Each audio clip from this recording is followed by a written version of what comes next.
もともと大学進学の時には僕は国立の理系っていうちょっと勉強しなきゃいけないところにいて、浪人しちゃったんですけど、その夏休みに東京の予備校で試験を受けてたんですけど、急に勉強するのが嫌になっちゃってそれでいきなり夏に予備校を辞めちゃって、で家に帰って小学校の時から何が一番先生に褒められたかなって考えた時に、まず最初に足がすごく速かったんで、じゃあ体育大って思ったら、いや体育大違うだろうって感じ。次に図画工作、昔でいう図画工作がすごく得意だったんで、美術系の大学ってあるよねって思って、それで見てたら、東京芸大って、普通知ってますけど、たまたま僕の近くに金沢美術工芸大学っていうのが出てきて、見たらむちゃくちゃ簡単なんですよねこんなこと言ったら怒られちゃうけど、それでデッサンって書いてあって、絵を描いて大学入れるのと思って本当びっくりしちゃって、簡単じゃんと思って、でたまたま僕の高校の同級生がそこの大学に現役で入っていってて、デッサンってどんなのって見せてもらった時に、こんなこと言ったら本当怒られちゃうんだけど、こんなんでいいのっていうのが第一印象なんですよね。で独学で11月から、デッサン始めて、本当独学です。それでやっていって、その一番簡単な学科がたまたま工芸科だったんです、正直。でもう勉強するのも何もかも嫌だったんで、100% 入れるところってここしかねえだろうと思って、工芸っていうところ、工芸って当時何かも全然知らないんだけど、ただ倍率見たら低いし試験内容もすごく簡単だったんで、それでそこに行こうと思って、たまたまでも面接っていうのがあって、その時僕工芸って何かも分かんないし、たまたま陶芸って言葉だけ分かったんで、陶芸やりますって嘘ばっかりついて入っちゃって、そう入っちゃったんですよね。入学しちゃって、これなんか縁があるんだろうなと思ってたんですけども、で根が真面目なもんですから、陶芸やるって言った以上やんなきゃダメだなと思って、1年生の時からいろいろ工房を訪ねたりしてやってたんですけども、2年生の時にたまたま金属の先生がバイトを探してて、僕そこ体もがっちりしてるし、ラグビー部だったもんですから「君ちょうどいいから来てくんない？」って言われて手伝ったんです。でそれが鋳金っていう初めて知るお仕事だったんですけども、でたまたま僕のふるさとが富山県高岡市っていうところで、そこが先生から「いや君の生まれ育ったところは富山の高岡ってところで銅器の産地、鋳器いわゆるそういう鋳造の産地だよ」って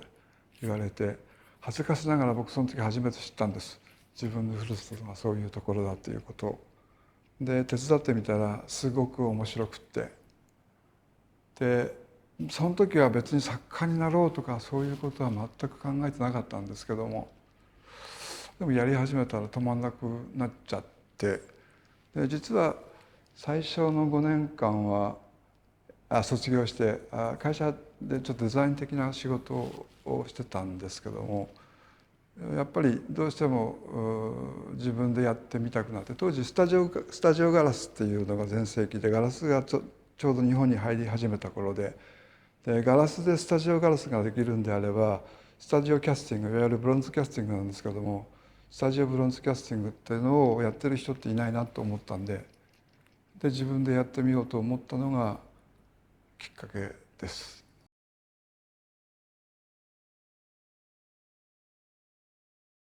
一番話しやすかったんですね。僕のその思いが一番伝わりやすいって言いますか、はい、すごく小さなジュエリー的なものから大きなもので言うと分かりやすく言うと、例えば、東大寺の大仏さんだったり鎌倉の大仏さんだったり、あれが全てブロンズでできてるわけなんですけども、そういうものの持ってるその何かに強く惹かれて、それで青銅ブロンズというものを選んだような気がしますけども。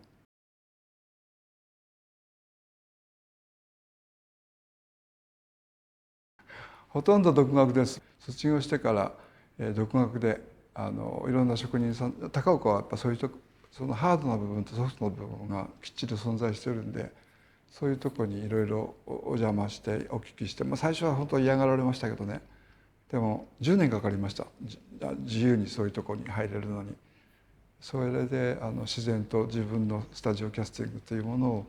整えていったような気がします。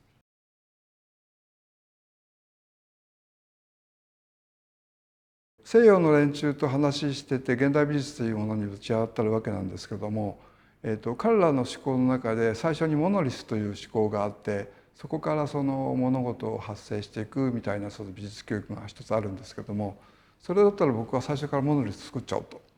いうふうに考えちゃったわけなんです。ただ単なる四角を作るんではなくて、その中にすごく自然の息吹、日本人としての感性というのはかなり自然の息吹といいますか、その身を委ねるっていうことがあると思ってるんです。で、杉板のその自然にパンと割った時の自然なその R がすごく綺麗で、僕にとってこれ人間で作れないなって思ってるんで、パッと見たら単にこう板を組み合わせて作ったように見えてると思うんですけども、そうじゃなくてちょっとした変化っていうものを実は人間って捉える力を持ってて、それがすごく自分にぴったりと合ってて、はい、それから造形が始まっていったような気がします。はい。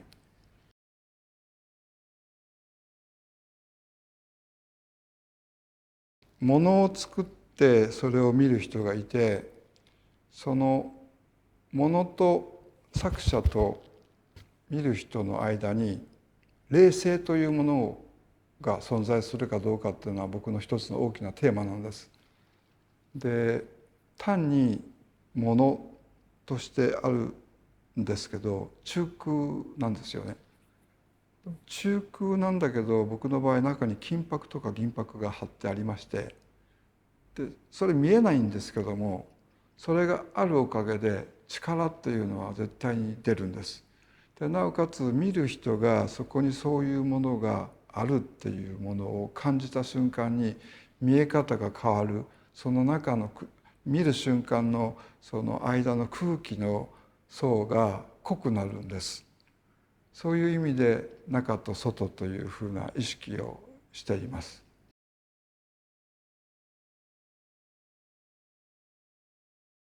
一応工芸っていう分野なんですけども、僕のブロンズっていうのはもともと彫刻的な分野なんですよね。で当時工芸家の人たちは一生懸命芸術の中の工芸って何だろうってこう模索してた時期だと思うんですけども、僕の場合最初からその彫刻というかアートの方の分野の領域の素材だったんで、それをその、工芸という中でどんなふうに見せれるかなっていうのが結構ありまして、でそれやるんであればヨーロッパの連中の方が性格的なもんですけどね、ピタッと合っちゃったんですよね。というかなんだろうね、人間的にさ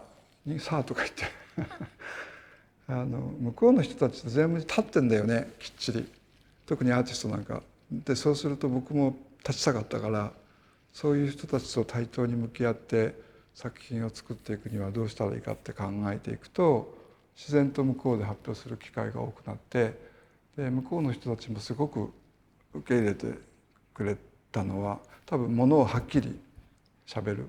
ということが多分あったと思います。でステレオタイプの日本人にはなりたくなかったっていうのもあるし、小さい時から、そういう中で仕事をしていく自分をイメージしてたんで、多分それが具現化してったんだと思ってます。はい。海外で作品発表する時はギアを2段上げます。ピッチャーでよくギアを1段上げるとか2段上げるとかよく言うけど、すごく分かるんです。別に手を抜いてるわけではないんだけど、そうしないと多分本当の目利きっていうのがすごいシビアなんですよ、やっぱりヨーロッパの方々は。それがすごく楽しくって自分では。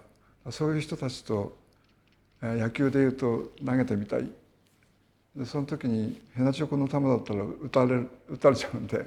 感性がやっぱり違うんですよね。でその感性に自分が近づくわけじゃないけど、やっぱり対峙したいから、そういう時にギャーを上げざるを得ないっていう感覚がすごく僕は好きです。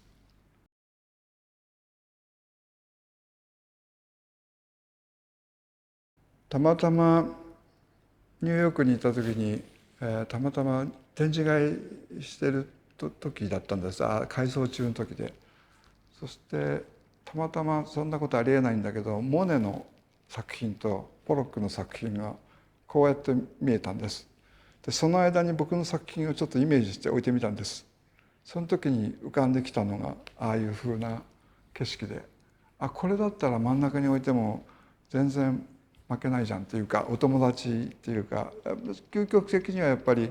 もちろん美術館で展示するのも大事ですけども、コレクターの方が例えばモネの横に僕の作品があっても、ポロックの横に僕の作品があっても美しく存在するってどういうことなんだろうということを突き詰めていったら、そういうふうになってきました。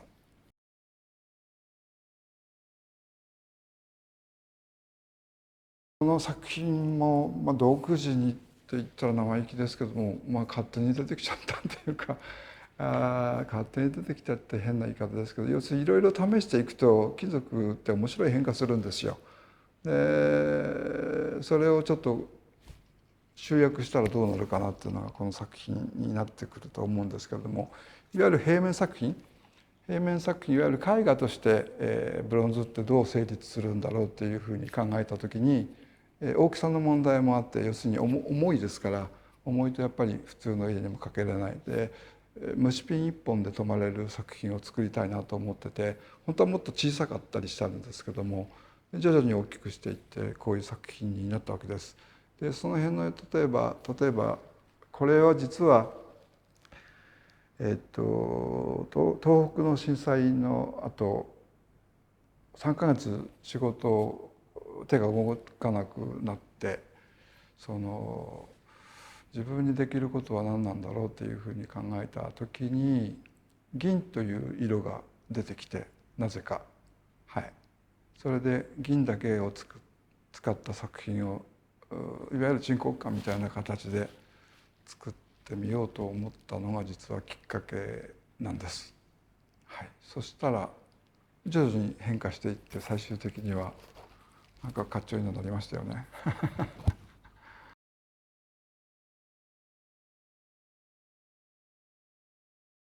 ある程度のことは計算できるんです。ただ、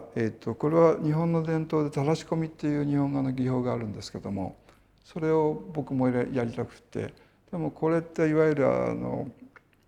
シュールリアリズムの連中、マックス・エルンストとかエルンストとかあの辺の連中もやってるんですよ。フロータージュとかいろんなやり方で。だからそれと同じふうに考えて、ある程度のものは予想するんですけども、他のものはある程度委ねる、火に委ねるって言いますか。でそれってでも陶芸に近い部分もあったりして、でもこれって結構日本人独特の感性だろうなっていう気はしています。自分の感性か。要するに最終的にジャッジするのは自分なんで、金属のいいところは陶器と違って、陶器を焼いちゃったら終わりだけど、僕らの場合はその後またこう実はいろいろ後加工してるんです。自分でドローイングを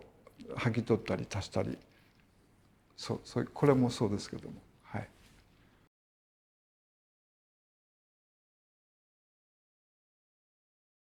やっぱり意識はしましたっていうか、僕らの年代っていうのは彼らのやっぱり洗礼を受けてるから、個人的にも作家と話したりとかっていう年代だったんで、やっぱりありますよね。かっこいいですよね。当時は分かんなかったけど、年いけばいくほど彼らのやってたことがどんどん分かってきて、じゃあ次僕らの世代をそれがどう引き継いでいけばいいのかっていうことを実は最近考えてます。作ってること作らないと大好きですね。単にそこにあるものっていう感じですかね。そういうものが若い頃は本当にそれでやろうと思ってたんですけども、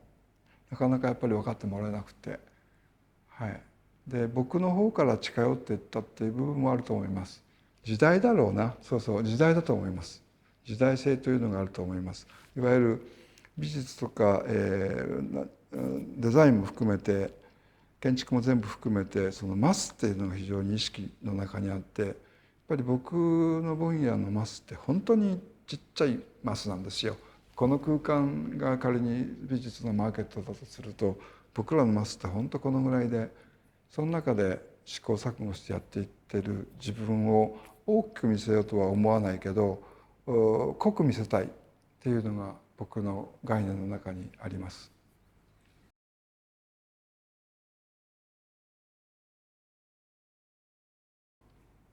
やっぱり現代美術っていうのは僕らにとっては非常に影響を受けてて、例えばイタリアのアルト・ポーベラであるとか、あと、ブリティッシュ・ニュース・クラプチャーのトニー・クラグとかあの辺の連中の若い頃の活動というのは僕すごく影響を受けてます正直言って。あの辺から派生ちゃんとしてきて今の段階でこう到達しているのが見ててすごく羨ましくって、今の日本のアートシーンの今さっき言った具体からじゃあどうなってきてるのっていうことになってくると、なんかちょっと疑問視する。もちろん皆さん素晴らしい作品なんですけども、ただ根源的なその何て言ったらいいんだろう、哲学って言いますか、生き方っていうか、そういうものがちょっとブレてるなっていう気がします。それは多分社会全体がブレ始めてるからじゃないかなというふうには思ってるんですけども、やっぱりその僕ね、日本の美術っていうかっていうのは本当に今落ちてきてると思ってて、それは作る側が落ちてるんじゃなくて見る側の意識っていうか、感性が本当に落ちてきてて、こんなこと言うとあれだけどすごい分かりやすいものじゃないとダメみたいな、もしくはものすごく細かく作り込んでいかないとそれがアートだみたいなふうにちょっとなってきてるのがちょっと今おっかないなって思ってて、で今度2月にやる展覧会っていうのは本当に単純に本当にシンプルな原点に戻ったもののちょっと展覧会をちょっと投げかけてみたいなというふうに思っています。はい。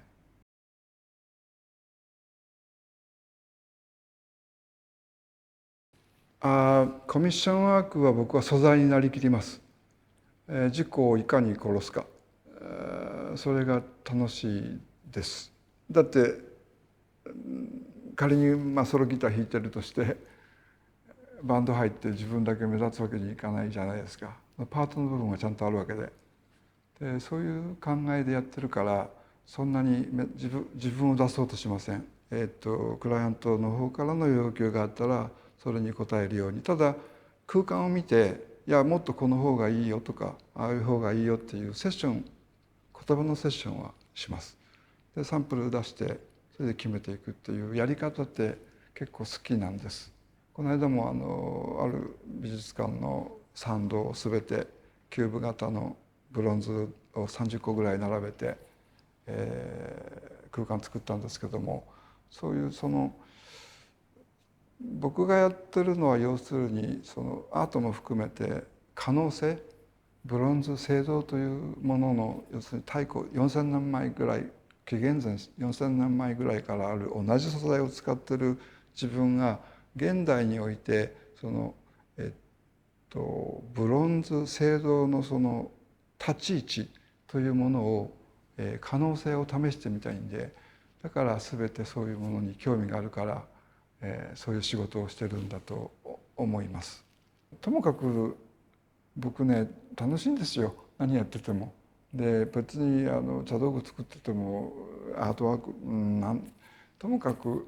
ブロンズで作れてそれが世の中に出るっていう一個でも多く出していくっていうのが僕は現世における僕の使命だと思ってるんで、何か指令が出てるような気がして、畠山がやらないと誰がやるのみたいなとこが僕のいつも感じることです。